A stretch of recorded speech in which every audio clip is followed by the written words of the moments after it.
C'est sous une pluie battante ce lundi que la délégation ministérielle est arrivée à l'école primaire publique Kopara dans le département du Mono. Échange avec l'équipe sur place, puis le coup d'envoi avec la distribution des premières épreuves. Lancement réussi du certificat d'études primaires au plan national, sentiment de satisfaction du côté de l'autorité ministérielle. Je vais commencer d'abord par remercier l'Éternel Tout-Puissant. Le miséricordieux, le très miséricordieux, qui nous a permis de démarrer l'année scolaire 2024-2025 en beauté. Et par sa miséricorde, nous sommes en train également d'aller petit à petit vers la fin de l'année scolaire.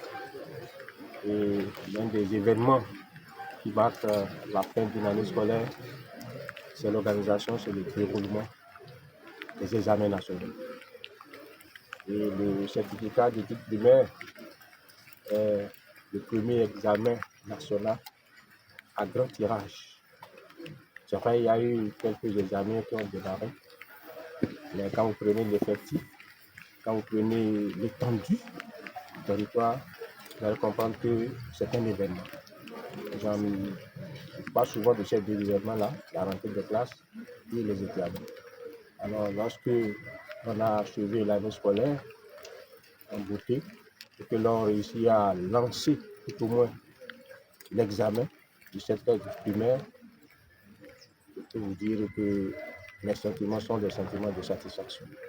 L'école primaire publique de Kopara n'est pas choisie au hasard, comme d'ailleurs tous les centres de composition qui abritent les lancements officiels de l'examen du certificat d'études primaires.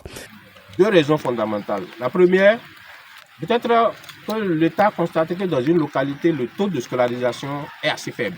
C'est-à-dire que les populations s'intéressent très peu à la scolarisation des enfants. Alors, l'État fait l'option d'aller dans ces localités-là, ces gens d'occasion, pour leur montrer que, voyez-vous, c'est bon d'envoyer les enfants à l'école. Tous ceux qui sont venus là sont des gens qui sont allés à l'école.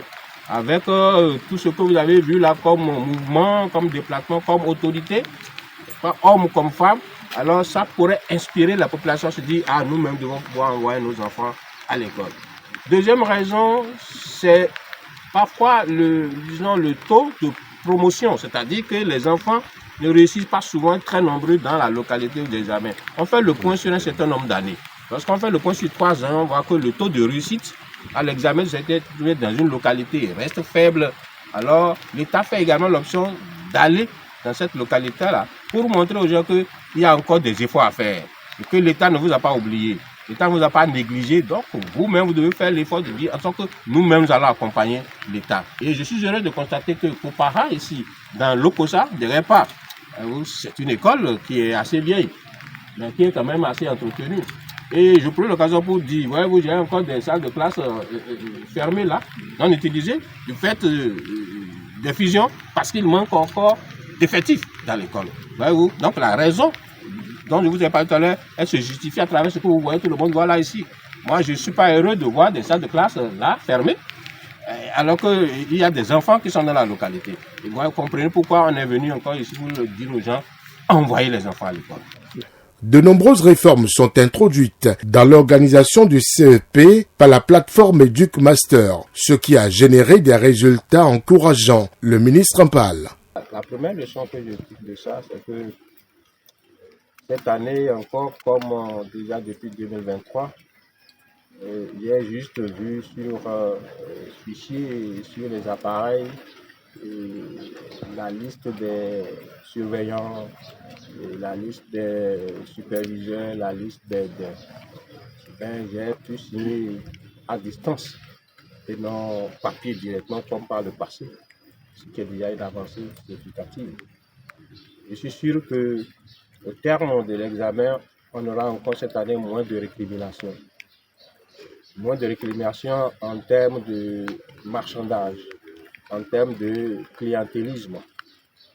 Les enseignants qui sont désignés pour la correction, les enseignants qui sont désignés pour la surveillance sont des enseignants méritants et ne sont plus contraints à aller négocier avec qui que ce soit. C'est déjà une avancée significative. Le souhait est que cela puisse durer, que cela puisse, se pérenniser. et que d'année en année, nous puissions améliorer les choses. EducMaster a permis de résoudre pas mal de problèmes. Des inscriptions fantaisistes, des déplacements inutiles, et des enfants ne remplissent pas les conditions que l'on met dedans. Donc nous avons réussi, d'une manière ou d'une autre, à menuiser et pas pour faire sauter ces dérives. Pas dire qu'on les a anéantis totalement. Donc, la vie étant toujours un combat perpétuel, nous continuons toujours de faire de notre mieux afin que les choses puissent toujours se passer très bien.